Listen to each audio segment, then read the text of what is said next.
Back to the class. Okay, so last time we were talking about the flux, like the electric flux through a surface, which we described by this equation here. Kind of looks like a simple equation, EA cosine theta. But again, we have to be a little bit careful using it. So first off, we have to know what theta is. So again, we have a normal vector, and the electric field crosses at an angle.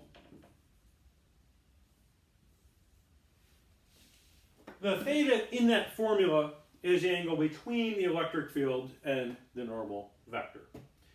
And also, this applies to, we have, like in this case, a flat surface and a constant electric field passing through it, where it won't always be that case. However, usually when we have a curved surface, something like that, we can't really do much with it in this class. So the only case we're going to look at, we'll talk about soon, where with a curved surface, if we have just like a nice spherical surface, well, there will be a few cases where things will work out very nicely. But generally, it's a calculus problem. So the topic of today's lecture is Gauss's law. Now, Gauss, this is Carl Friedrich Gauss. He was a mathematician in the 1900s. The 19th century, so it'll be the 1800s. He was one of the greatest mathematicians of all time. And, just to be clear, that's kind of up there with like Einstein and Newton and, just like overall greatest geniuses of all time. And, he's the one that came up with this. Now, we're not going to be able to like really prove Gauss's law fully. Just want to kind of make sense out of it. So to start out with, we're going to say we have a charged particle. So say we have a charge Q, and let's surround it by a spherical surface so that the charge is at the center of this spherical surface. And I'm going to just state that the flux through this surface is proportional to the charge. So again, if you double the charge, like say this charge was 1 Coulomb, you'd have a certain amount of flux. If you double the charge, so now it's 2 coulombs, basically you just have twice as many electric field lines, twice as much flux. So that's a pretty reasonable assumption. Flux is proportional to the charge. So again, we're just looking at a case where we have a spherical surface with a charge right at the center. Now, what happens if we expand this surface? Let's make it a bigger. So again, we have a spherical surface. So the same charge inside, but what is the flux through this larger surface? Is it different and bigger, smaller? And turns out it's going to be exactly the same. So basically, I can draw a few electric fields. I'll just draw one electric field line. We know the electric field lines move radially away. So this would be an electric field line. And obviously this is not a flat surface. We'd have to break it up into pieces. If you look at a little piece where this, let's just look at this piece where this electric field line crosses the surface. We know that the normal vector would be parallel to the electric field. The normal vector is perpendicular to that surface, and because it's a sphere, that would be radially outwards. And so, in this case, the electric field and the normal vector are parallel, which means that the flux is just going to be E times A.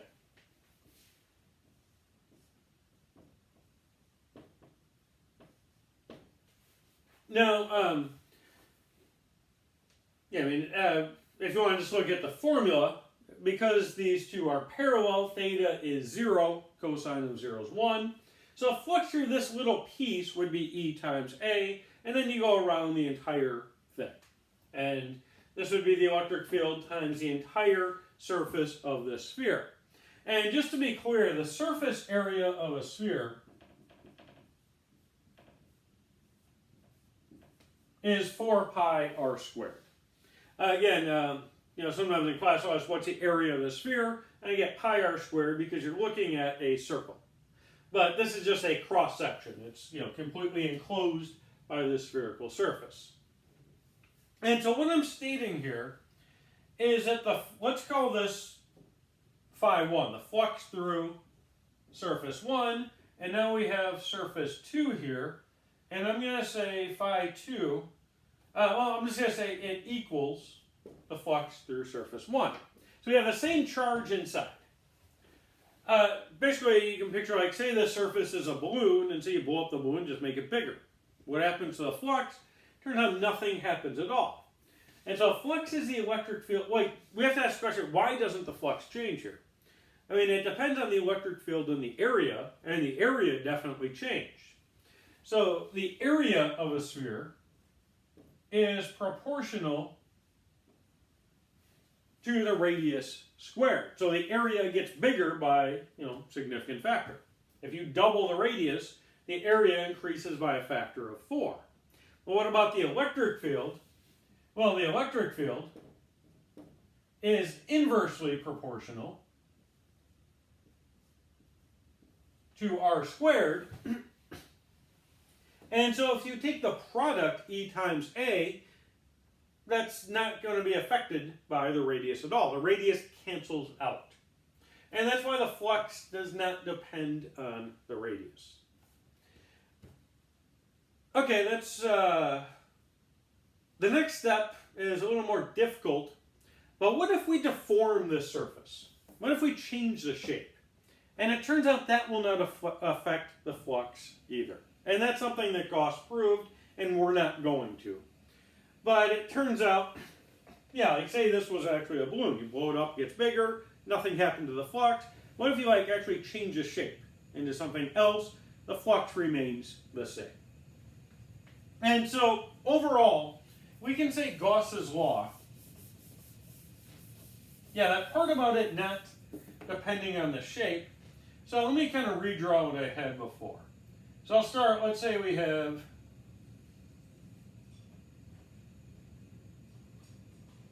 here flux. Let's just call that the flux through this surface phi 1. So this is surface 1. If we have a bigger radius, let's say we have surface 2, also spherical. We can say phi 2 equals phi 1. And now let's say we change the shape of it. So we can put Q anywhere we want now. And let's call this surface 3. And that did not change either. And that's a really remarkable thing that Gauss discovered, that the flux doesn't depend on the shape of the surface. Really, all it depends on is what's inside, this charge inside. Okay, so we just have a single charge. Now, what if we place a second charge? Say this is Q1. Let's actually start a different problem. Let's say we have our surface here.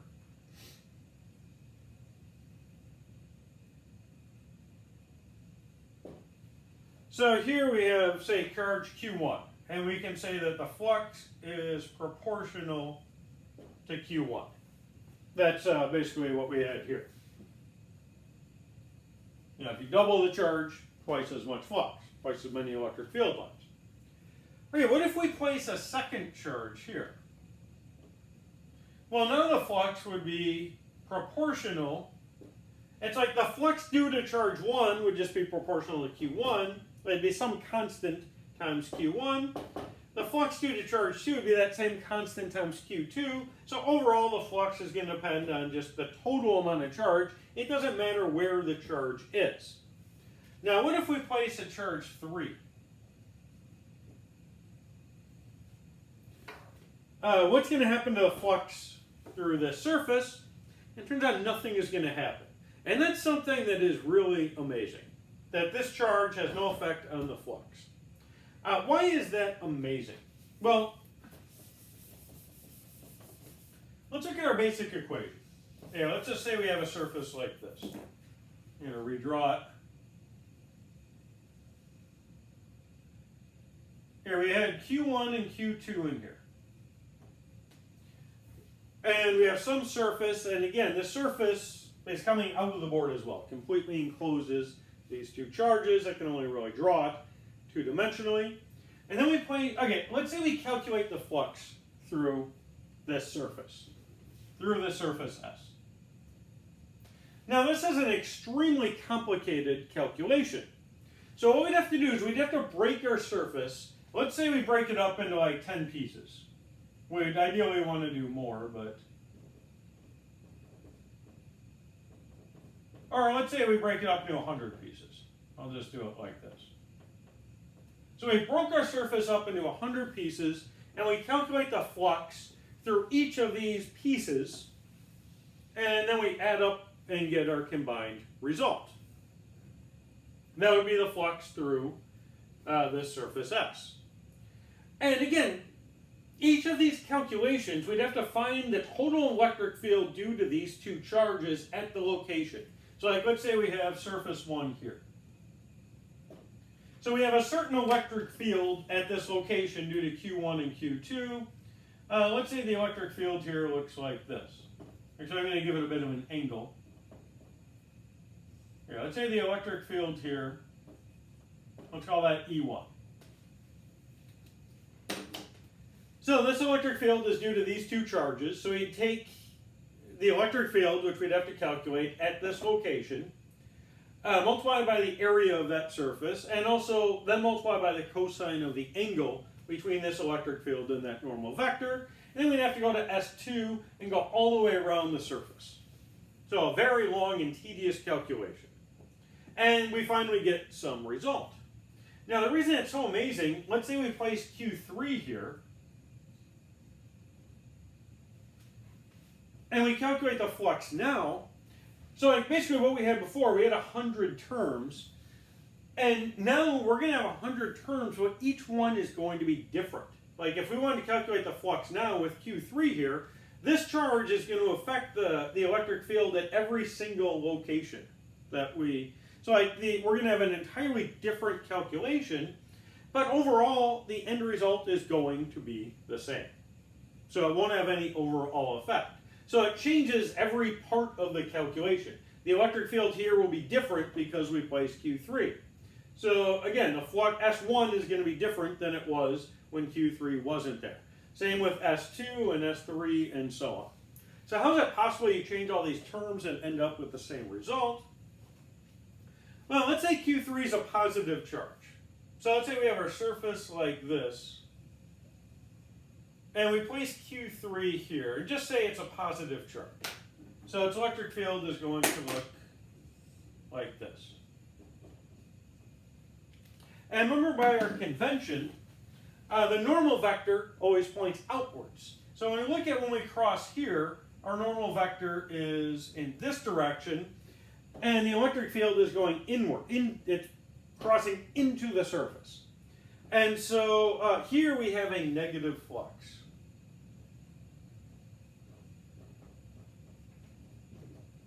And then over here when we cross, normal vector is pointing roughly in the direction of the electric field. So here we have a positive flux.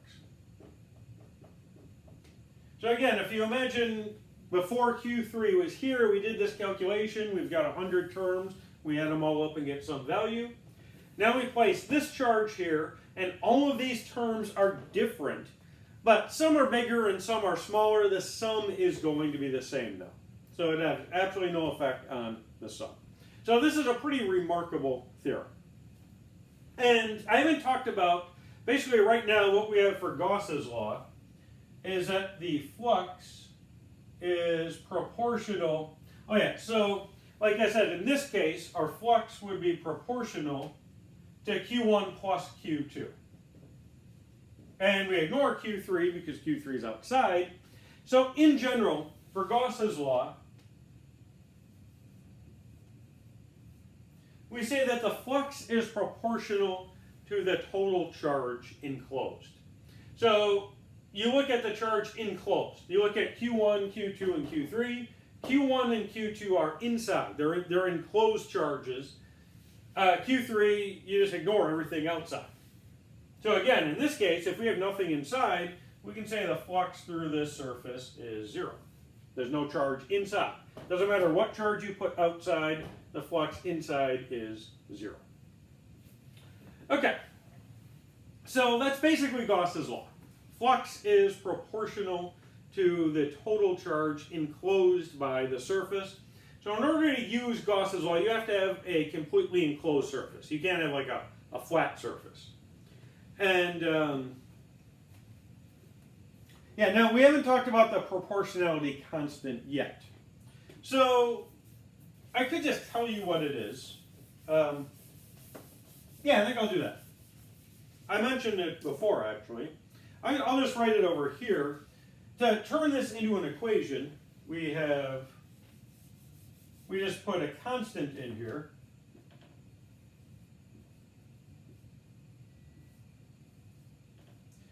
And the constant is 1 over epsilon naught, where epsilon naught is 8.85 times 10 to the minus 12 Coulomb squared over Newton meters squared. Now I should point out this has a name. There's actually two constants. We have one epsilon naught. There's another constant we're going to come across later called mu naught. This one, it relates to electric fields. This one relates to magnetic fields. The reason I'm bringing this up now is because I always get their names mixed up. One is called the permittivity of free space. The other is called the permeability of free space. And I have trouble keeping them straight, which is which. I try, I always mix them up. So I think this is the permeability of free space, but I'm not sure. Now you might be wondering, what's this? Why do we call it that, the free space? Well, it turns out the electric field inside of matter, like if you have, say, material, and you have you create an electric field. Now, the electric field inside this material is going to be affected by the matter. Like, say, in a dramatic example, say this was a conductor, that would have an enormous effect on the electric field inside. But even if it's an insulator, it would have an effect. And we can define epsilons for different materials to kind of take into effect the electric field inside. But again, we don't actually do that in this class. So I'm just mentioning that because of the naming is a little weird. The permittivity of free space, or permeability of free space. That just means in the absence of matter. Okay, so that's epsilon naught. Actually, I'm kind of regretting that I wrote down the value. Let's say that we don't know what this constant is. Maybe we'll go about it this way. Let's say the flux is equal to C times the charge enclosed.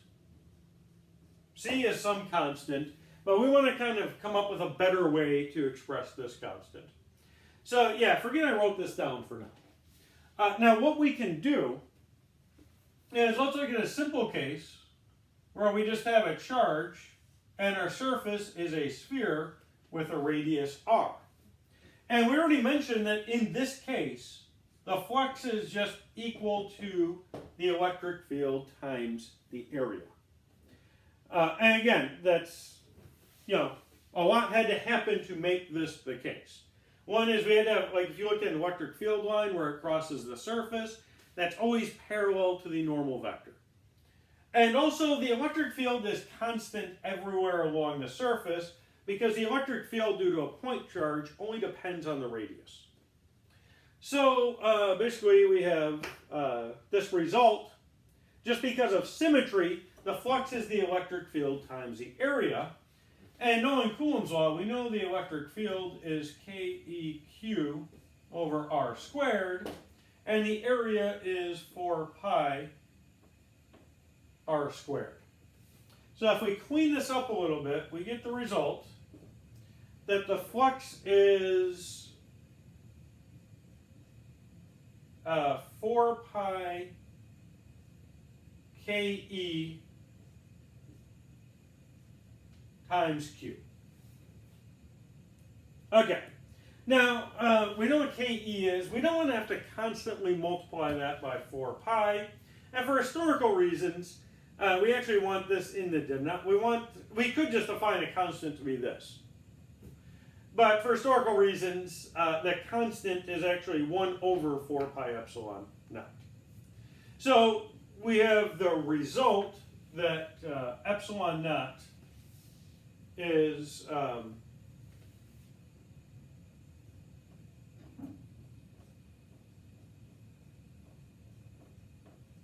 so again, we mentioned this before, you don't actually need like two constants here, but in a sense, Coulomb's law and Gauss's law are equivalent to each other. You could, like here we use Gauss's law, we use Coulomb's law and some basic symmetry to show that the flux is proportional to the charge. You can also do it the other way around. Let's say we didn't know Coulomb's law. Let's say that we just accept Gauss's law as our basic law, and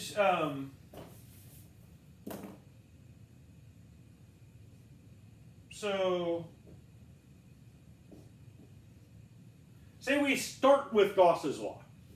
So pretend Coulomb's law does not exist.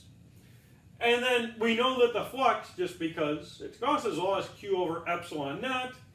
And the flux is the electric field times the area. And so the electric field would be Q over epsilon naught A, where A is 4 pi r squared.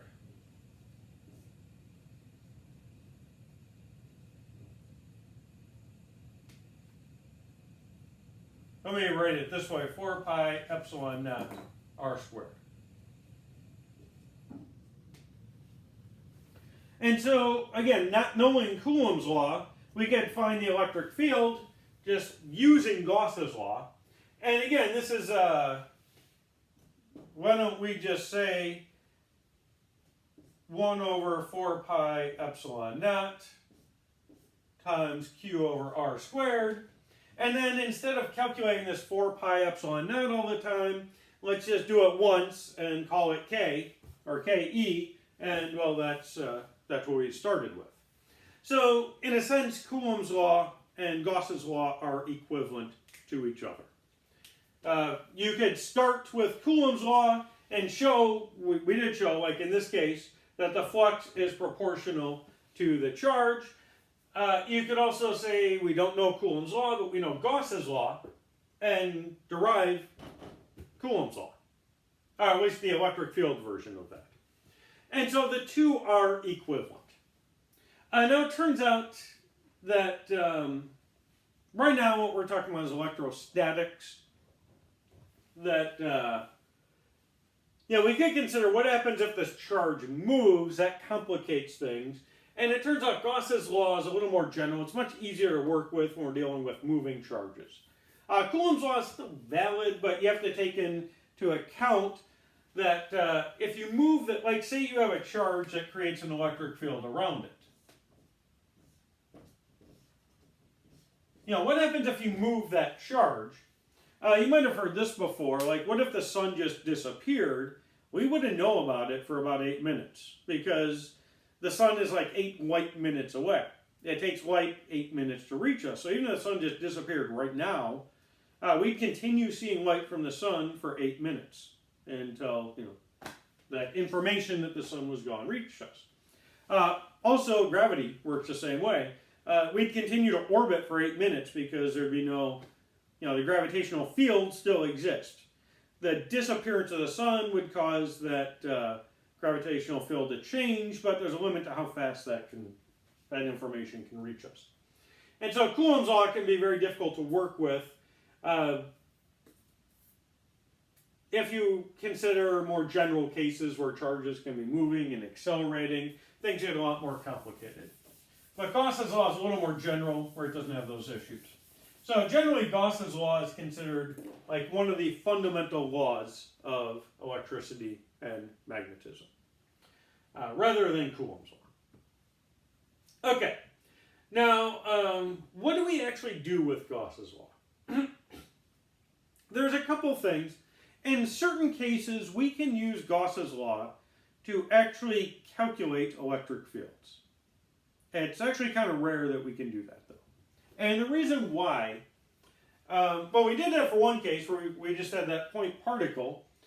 And, we said the electric field times the area is Q over epsilon naught. And we found the electric field due to a point charge, which is, something we already knew. But generally speaking, let's say we have, let me think of an example. Well, here, I can even do a point charge. Let's say we surround this by say we put it like in the center of a cubical surface. Now, does Gauss's law apply to this cubical surface? Well, yeah, it's an enclosed surface, perfectly fine. So we can say that the flux is equal to Q over epsilon naught. That's not a problem, that's Gauss's law. However, we cannot calculate the flux through this. Like, say we don't know what the electric field due to this charge inside is, we can't really calculate the flux because it's a complicated surface. Let's just look at this face. So we'd have to break it up. And say we don't know what the electric field is. And so we break up our surface into pieces. And our goal is to find the electric field. So we've got Gauss's law. That's something we can work with. Here I broke it into 30 pieces. And so let's say the electric field here is E1. And just to make things easier, let's say that every square, let's say these are nice squares, everyone has the same area.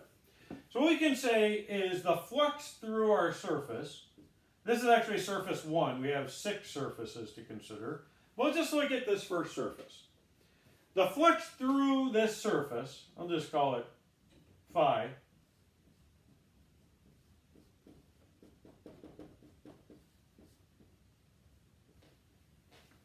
we have to calculate the flux through each piece and add them all up. Now, the flux through surface 1, this would be our unknown electric field 1, times A. And then we'd have this cosine theta. Let's call that cosine theta 1. Theta 1 would be the angle between this electric field and this normal vector. And then we have electric field 2 times A times cosine theta 2, so on. We add up all these pieces. The point is, if we break this up into 30 pieces, we want to know these electric fields. We want to know the electric field everywhere along this surface. So we'd have like E1 and E2. We have one equation and 30 unknowns. That's totally unworkable. So there's only rare cases that we can use Gauss's law to actually calculate the electric field. So really there's only 3 cases that I'm aware of. One is if you have a point charge or a spherically symmetric charge. So you could have like a charged object. Like say you have a wooden object that's uniformly charged. So it's a spherical object and it's uniformly charged, and you place a Gaussian surface around at some radius r. Well, in this case, we could use Gauss's law directly to calculate the electric field. And the reason why this works, we place our Gaussian surface so that it's centered on the center of the sphere. And the sphere is uniformly charged. And so it's symmetric. So the electric field has to point radially away from the center of that charge. And again, we have a spherical surface now, so the normal at this point is going to be parallel to the electric field. So the flux through this piece is just going to be the electric field times the area of that piece. And that's going to be the same everywhere along the surface. Also, if we look at a different piece, the magnitude of the electric field here has to be the same as here. just because of symmetry. They're both the same distance from the charged object. And so we have one electric field that's constant along the entire surface. Let's say this surface has an area A1. So the total flux through this spherical surface would be E times A1 plus E times A2 plus E times A3, and so on. And because the electric field is constant,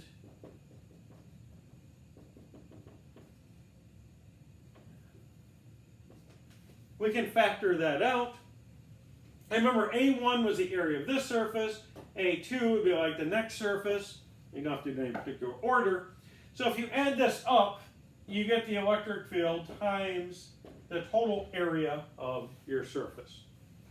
And so it's purely, two things had to happen here, basically, in order for us to be able to calculate the flux in terms of, like, in a nice simple way. We just have, like, the electric field times the area. So one is that we were allowed to ignore all these cosine. So every time, like for every little piece of the surface, we look at the electric field is parallel to the normal vector. So that had to happen, and also the electric field had to be constant along, like every point of our surface, which worked because we have a spherically symmetric charge and it's surrounded by a sphere. So the electric field will be the same everywhere. And so both of those things had to happen to say that the flux is the electric field times the area. Now, again, I may be spending a little more time than necessary to talk about it, but there's a reason for that. And then is that normally relating the flux to the electric field is a very complicated thing, and because it's so complicated, we only do it in a few cases, and every case we look at, we're going to have this result that the flux is the electric field times the area. So it's kind of easy to get in this habit of saying flux is electric field times area. That is not the case in general, though. It's extremely rare that that is the case. However, every time we use it, that's the case. So again, it can give this very deceptive impression of how this works. So again, if you change this surface from a spherical one, then this will no longer be true. So again, it's a very special case that we're looking at. I might as well go over the other cases where we can calculate the electric field from a charge distribution, since there's only three that I'm aware of. Okay, but before we do that, I want to talk about a continuous charge distribution. So usually we're talking about charges as, Q1, Q2, Q3, and so on. And in a sense, this is the correct way to do it, because charges do come in, protons and electrons. They're basically, as far as we're concerned, they're just localized particles. And so any charge distribution, it can always be like a sum of individual charges. Charge is quantized. However, say we have a charged object. Now, we might not know where the charge, we don't want to look at it in a detailed, atomic level. We can just say, there's a total amount of charge on this object. And so to talk about a continuous charge distribution, there's kind of three cases we can look at. One, let's say we have a line charge. So say we have a line with a length L, and it has a total charge Q. We would define the charge density. And for this, we're going to use the letter lambda. That would just be the total charge over the length. So it could be something like lambda could be 3 microcoulombs per centimeter. So if your line charge has if you have a line with this density, if it's 5 centimeters long, there'd be a total of 15 microcoulombs on that charge. So that's one example of a line, or of a charge distribution, and we're assuming that it is uniformly charged. What that means, if you take like a piece of the line, let's say we take, say a 1 centimeter section of this line, and it has a charge of, forget about this example, I'll just make up a new one. Say this 1 centimeter has a length of 2 microcoulombs. You can pick any other centimeter along this length, and it'll have that same amount of charge.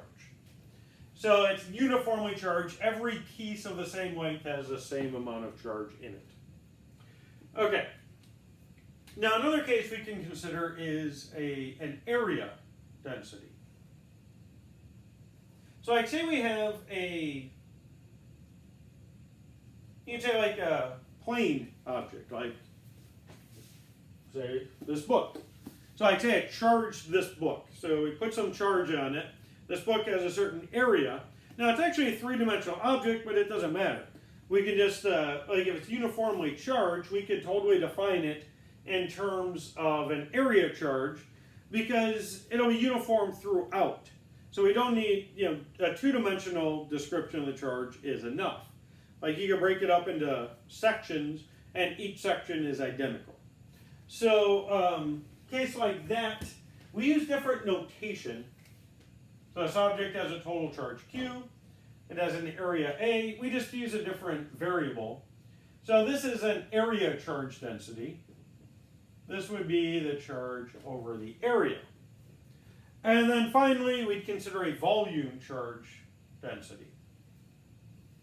So if we have a three-dimensional volume, we use the letter rho, and that would be the charge over the volume. So again, they're kind of different things, different units, so we give them different, I think this is fairly consistent.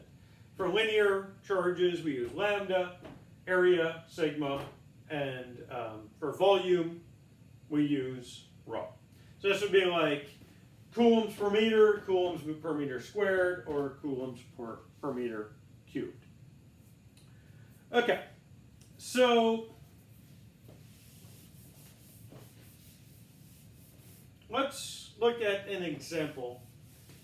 We looked at a spherical charge already. Yeah, that's actually, kind of want to go back to that one. Let's say we have this uniform charge. I'll use a different color for our Gaussian surface. So let's say they are centered on each other. And let's have an actual example. Let's say that we have, say, the radius. So it's a uniformly charged object with a radius, let's say 4 centimeters. And say it has a charge density of, say, 3 microcoulombs per cubic centimeter. And we want to know, like, what is the electric field at a distance, let's say capital R. So we want to know the electric field at a distance R of, say, 9 centimeters. Okay. Now, we can use Gauss's law because of this spherical symmetry. The electric field, again, if we just draw an electric field line in this direction, it crosses the surface, our normal vector, stick with R red for the Gaussian surface. Again, they are parallel, and so the cosine of theta term is just 1. We can ignore that. And again, the electric field has to be constant along the entire surface. So the flux is simply going to be the electric field times the area. And the area is 4 pi times r squared. Now we know from Gauss's law that E is equal to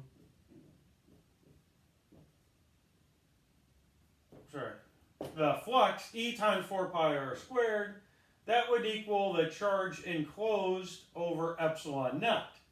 So we can find the charge enclosed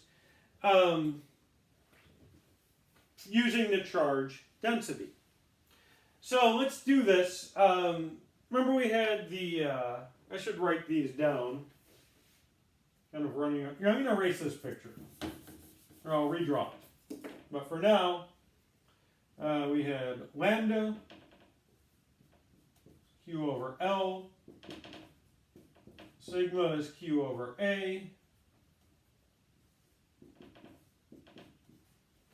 and rho is Q over V. And so, one more thing we need to know. Let me write this down as well. For a sphere, the area is 4 pi r squared. I'll use a capital R because that's what we have. Oh no, I'm going to use a lowercase r. Sorry, the area is 4 pi r squared, and the volume is 4/3 pi r cubed. And again, it looks like a circle, but it's a spherical surface that's totally, surrounding the charge. So basically, if we want to know the electric field, we need to know how much charge is inside. And we know that the R, or rho, is equal to Q over V, or Q is equal to the density times the volume. So we can calculate that. And the volume is 4/3 pi r cubed.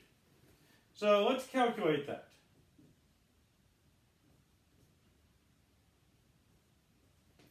Okay, so the radius, we're talking about this charged object, so we use a little r, that would be times 4 centimeters cubed.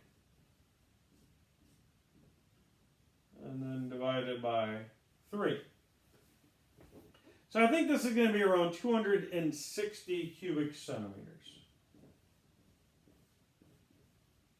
I'll double check that. But basically we have 4, this is 4 cubed times 4, this is 4 to the 4th power. And that's going to be 16 times 16, we could write it that way, which, that's 256. And then we have this factor of pi over 3, which is very close to 1. So I think we're going to be around 260 cubic centimeters for the volume. So the charge would be 3 microcoulombs per cubic centimeter times 260 cubic centimeter. So 260 times 3. That would be 780 microcoulombs. So again, just using we have a known charge density for our object, and we know the size of our object, we can find the total charge. And then we can plug this in and just get the electric field. I'm out of room. I don't really want to do that. But one thing that's really kind of amazing about this was a very important discovery that was initially made by Isaac Newton when he was looking at gravitational fields. And that what if we kept the same amount of charge on this object, but we changed the size of the object? So the charge density would change. Like, what if we have, say, 780 coulombs in this charged object? What if we replace this with another spherically symmetric object that had a charge of 780 microcoulombs, but was just a lot smaller? How would that affect the electric field? I get this point 9 centimeters away, and the answer is it would have absolutely no effect at all. Because the electric field depends just on the total amount of charge inside. So it doesn't matter if it was, the size of this. Well, it does depend on the spherical symmetry, but it doesn't depend on the size of the object. And again, that was something that That was a very important discovery by Isaac Newton. Just kind of interesting historically. Everyone has, I'm assuming, heard the name Edmund Halley. And again, if that doesn't sound familiar, think Halley's Comet. He was an astronomer in the 17th century who was friends with Newton. And one day he was talking to Newton and discussing planetary orbits. And he was astonished when Newton claimed to have actually worked all this out mathematically. He just never bothered publishing it. And the reason why Newton didn't publish his work on gravity at that time was basically because of this issue. We want to talk about the gravitational field of, say, the sun. Well, the sun is like a spherical object. And what Newton's intuition told him was that, how do you deal with a spherical object? It's very complicated to calculate the gravitational field of like a three-dimensional object. But he figured if it's spherical, he kind of assumed, his intuition told him that this, what we just stated here, applies to gravitational fields. Like if you took the Earth and just smashed it into a much more compact form, like say a satellite outside the Earth would not be affected by that. So, here, let's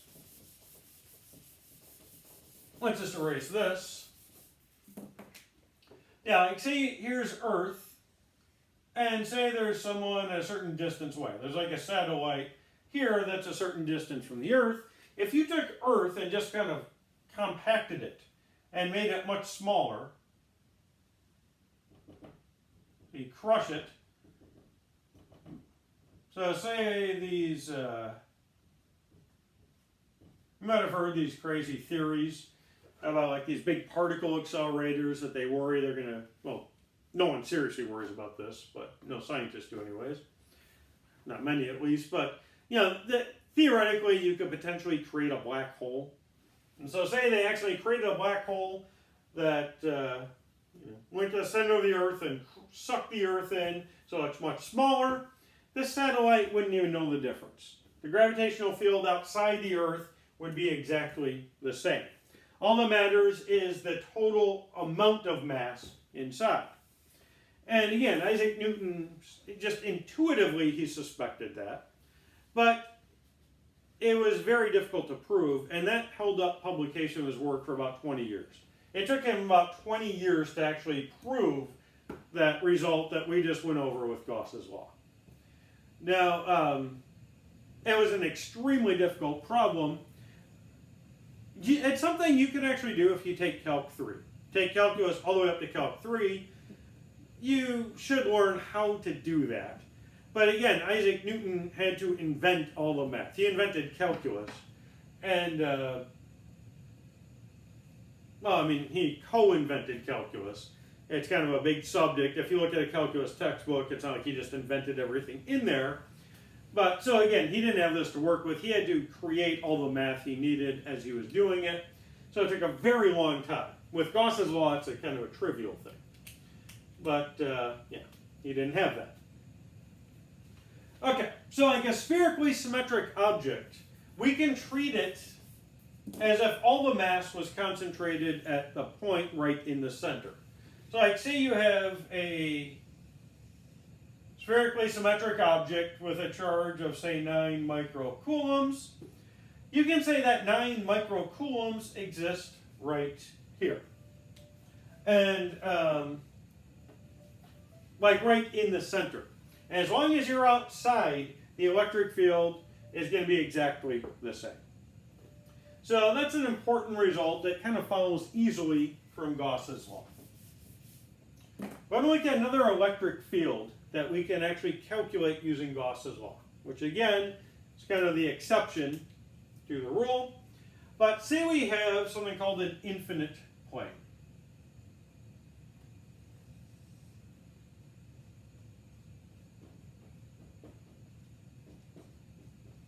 Now, this would be a plane that, as the name implies, was infinitely long, which obviously don't exist in reality.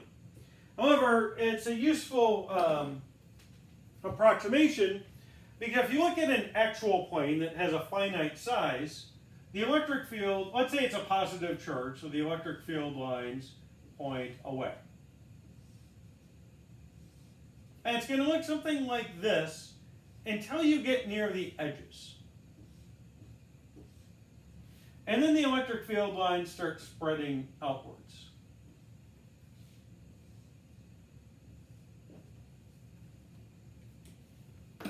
However, that's one thing that happens for an actual finite plane. So here, let's just call it a plane. Now another thing with a plane, like here's a plane. So if I hold it right up to the camera, looks very big. As I pull it away, it gets smaller and smaller. And so, yeah, if you're right up to it though, like when I held that plane right up to the camera, that's all you saw. You couldn't really see the edges of it. And so, if you're close to the plane, where the edges are so far away, then the electric field does not depend on how far away you are from the plane. Now, if you go too far away, where you can kind of like see the edges, then, you know, the electric field, like obviously, say this was a charged object, you have a certain electric field you're experiencing. Now, as I move farther away, you can tell that the electric field is going to be weaker. If I move far enough away, it's going to start acting just like a point particle, basically. You know, if I move it far away, you'll stop seeing it as a box and just see it as like a point. And so, for a real plane, we'd have these edge effects to worry about, and also the idea that the electric field strength depends on how far away you are from the plane. So for a real plane, this would be, these are two complications.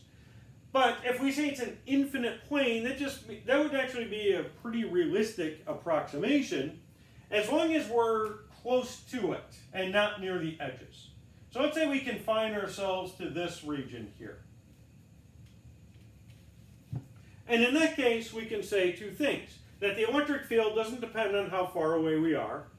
You know, like from, like, say, here going up. Now, eventually you get far enough away where you can kind of see the edges, and then the electric field would start getting weaker. But, yeah, as long as we're not near the edges and reasonably close to this actual plane, then we can calculate the electric field for an infinite plane, and it'll give us, you know, the right answer. So we're doing this infinite plane as an approximation. And so let's say it has a charge density sigma, and we want to know the electric field. So we're going to use Gauss's law. Let's see.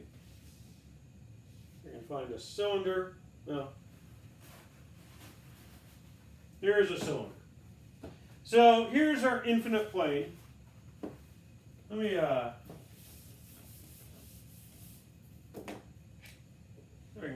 I don't know if it's better to draw it this way, make it look a little more two-dimensional. Okay, so here's our infinite plane with a charge density sigma, which would be, you know, charge per area.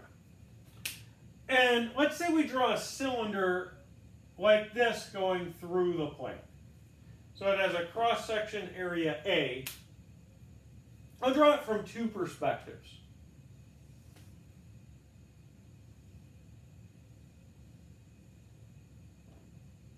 So here's our plane. From this perspective, here we've got, so here's our plane, and then we have this Gaussian surface which goes through the plane. I can't really force this through, but you get the idea. It goes through like this. So, kind of like that.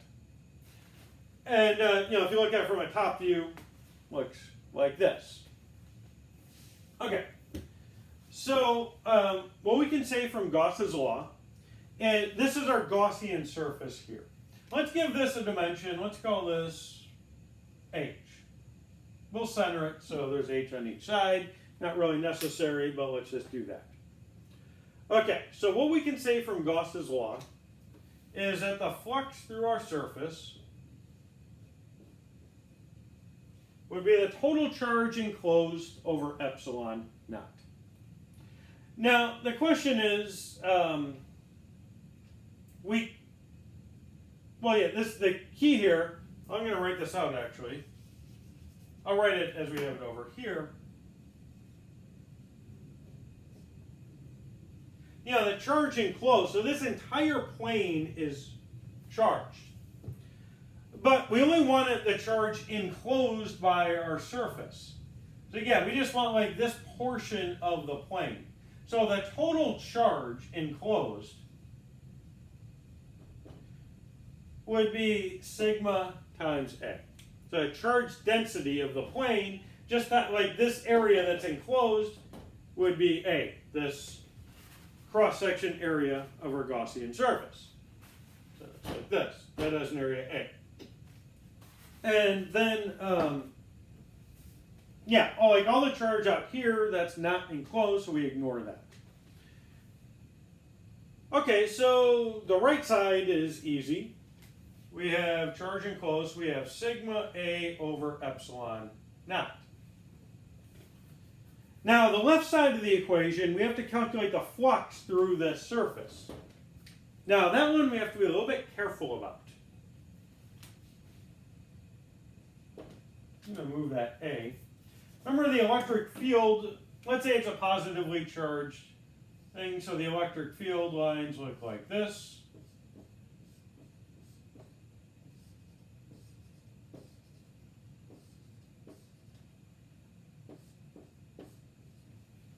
Okay. Now remember, Gauss's law only applies if we have a fully enclosed surface. And we have to calculate the flux over the entire surface. And in this case, we have a cylinder. So what I'm going to do is I'm going to label the parts of the cylinder 1, 2, and 3. So again, like this is our Gaussian surface.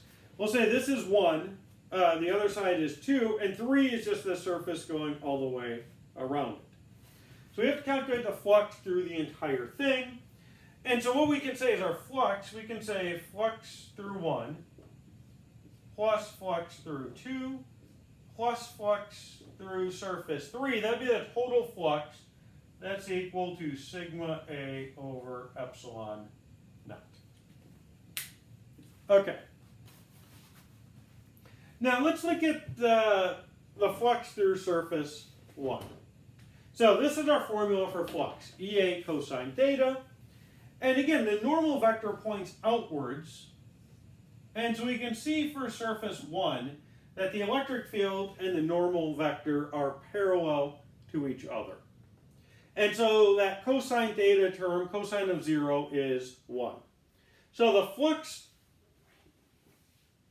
through surface 1 is just the electric field, which is unknown, times the area. Now let's go to surface 2. Again, the normal vector points outward, so here the normal vector is pointing down, and so is the electric field. Again, this is the exact same case. They're parallel to each other, so the flux is just going to be E times A. So I mentioned every time we calculate the flux, it's always E times A. That is very atypical. It's usually not the case. So that's flux 1, that's flux 2. Now flux 3, I'm just going to write it down and then explain it. The flux through surface 3 is 0. You maybe see from the picture, these electric field lines are moving along the surface, but they're not passing through it. Like here, this is our plane, so like the normal vector is pointing upwards. Or sorry, the electric field is pointing upwards. Here, I'll use blue for electric field. Now along the surface, the normal vector is always pointing outward. So no matter where you are on the surface, you're always perpendicular to the electric field. So theta is 90 degrees, cosine of 90 is 0.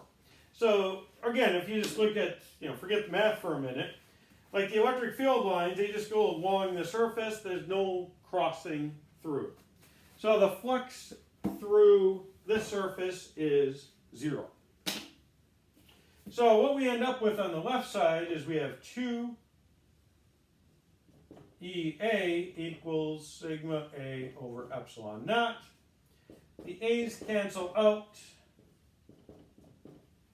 So the electric field is sigma over 2 epsilon naught.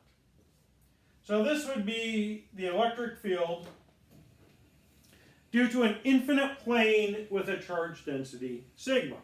And of course, these things don't exist.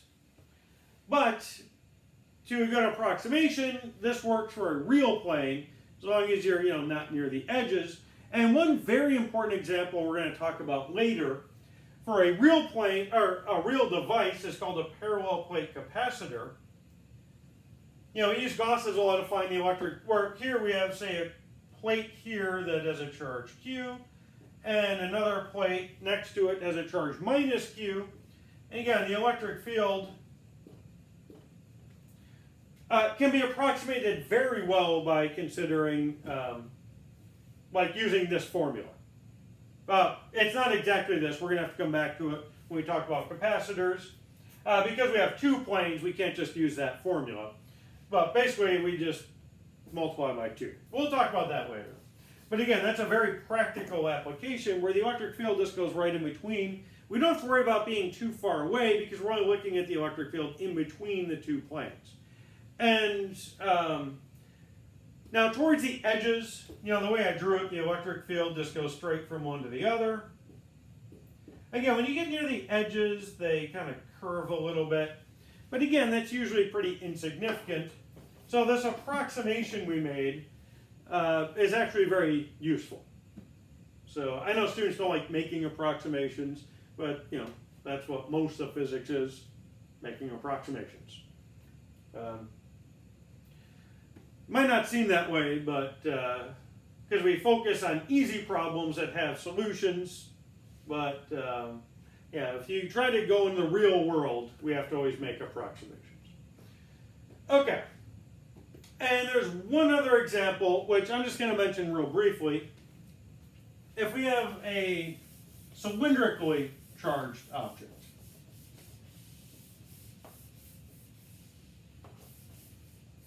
so say we have a cylinder with a charge, and again, it's a three-dimensional object, but we can use the line charge to describe it because it's uniformly charged. And again, it's like here's a cylinder. And again, it's like the same profile going all the way down the thing. So it's kind of like a one-dimensional object, even though, well, it's three-dimensional, but you only have one, the length, it's going to be the same area, same cross-section area all along it. So we only need a linear density to describe this. And if we draw a Gaussian surface outside it, I'm sorry, there's one thing I need to mention. I wish I did not erase that. Yeah, I'll come back to it. Let's just finish this one. So yeah, if we made a cylinder around the cylinder, like a Gaussian cylinder here, again, from symmetry, say this is like a positively charged object again. So the electric field lines are going radially away from the cylinder. And again, assume we're not near the edges, because if we get near the edges, they'll start curving away. But say we're just kind of like along this cylinder, or kind of comparable to that parallel plate capacitor. You could also consider, say this, where we've got like a cylinder surrounded by another cylinder. That's another type of capacitor. We'll talk about those later. But again, we could kind of use this Gauss's law to solve for that. Okay, and again, this is one of those cases where that kind of magical thing happens, where the flux normally is an incredibly complicated thing to even think about calculating. However, in this case, it works out to be very trivial. Say our cylinder has a length L and a radius R. And yeah, because again, here's our cylinder. And if we look at the edges, the electric field is, in this direction, the normal vector is perpendicular. So the flux through these two ends are 0. So like the flux through here is 0, and the flux through this part's 0. So again, you always want to calculate the flux through an entire enclosed region. And if you look at the curved surface, again, say we actually filled this this hole going through the middle with some charged material, and so that's creating an electric field that would be radially outward. And so again, we have that cosine of theta equals 1. Theta equals 0. The normal vector and the electric field are always going to be parallel anywhere we go on this surface. They're always going to be parallel. And again, from symmetry, every point on this surface is the same distance from the center, and so the electric field has to have the same magnitude all the way along the surface. So along this surface, we have that kind of amazing thing happen. We can say the flux through this surface would just be the electric field times the area of that surface. Now, what is the area of this curved part of this cylinder? Actually, I just have this around to clean the whiteboard, but it's actually kind of worked out to be useful. Let's say I want to know the area around, just of this cylinder. So I'm going to draw a line here and unwind it and just kind of cut it off here. It kind of worked out nicely, actually, using that for a Gaussian surface. So again, it was in this cylinder form. All right, let's compare here. So this is L. This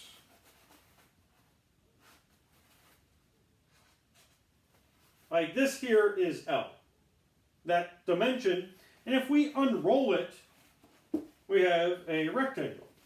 And so the area of this portion of the cylinder would be this dimension times this. And again, that was just this, as I unroll it, let's put that back for a moment.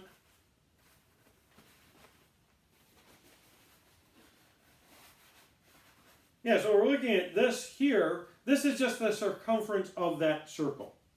So you can see this dimension here, that would be 2 pi r. So, the area of this part, basically you can unroll it into a rectangle, and so that would be the area of just that portion of, if you look up the surface area of a cylinder, it won't be that. They probably include the ends as well. So you'd have plus 2 pi r squared, but we just want the area of this portion of it.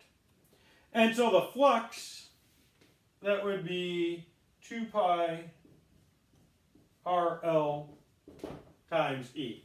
Now there's something very important I forgot to mention in the last example. So let's continue with this one because we'll have the same issue that I want to talk about. So that's the flux. And that's equal to the charge enclosed over epsilon naught. And the charge enclosed is lambda times L. So let's do it this way.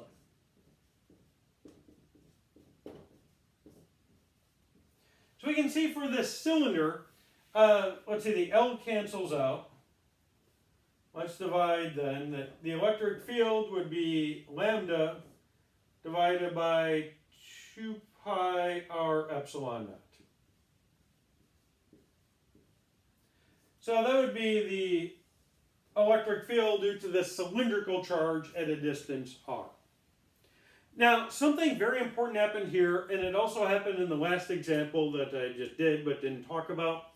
And then is here we had the L cancel out. And in the last time, we had the area cancel out, which I crossed it out but I didn't say anything.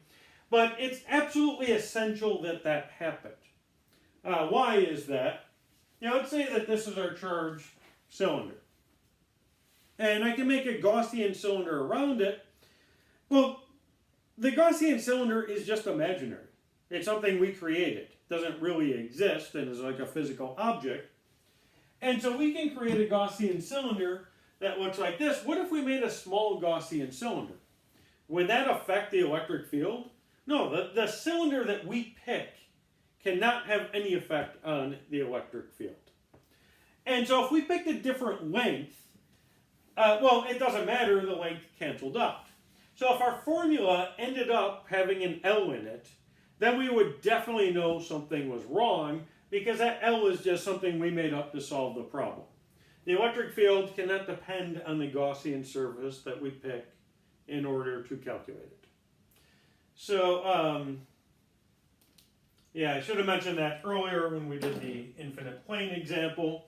Yeah, like we can pick whatever, we used a cylinder in that example as well, where you can pick like a small cylinder or a big cylinder, but the electric field has to be the same. It cannot depend on some imaginary surface that we made up. Okay, so that's it for this lecture. There is one more thing we can do with Gauss's law that's very important, but that's going to be like another lecture entirely. So it'll be like a different topic. So yeah, one more thing about Gauss's law, and I think that'll be it for this chapter. Let me just double check, make sure I'm not... Yeah, so that'll be it for this chapter then. Just one more thing on Gauss's law, and then we'll move on to the next chapter. So that'll be it for now.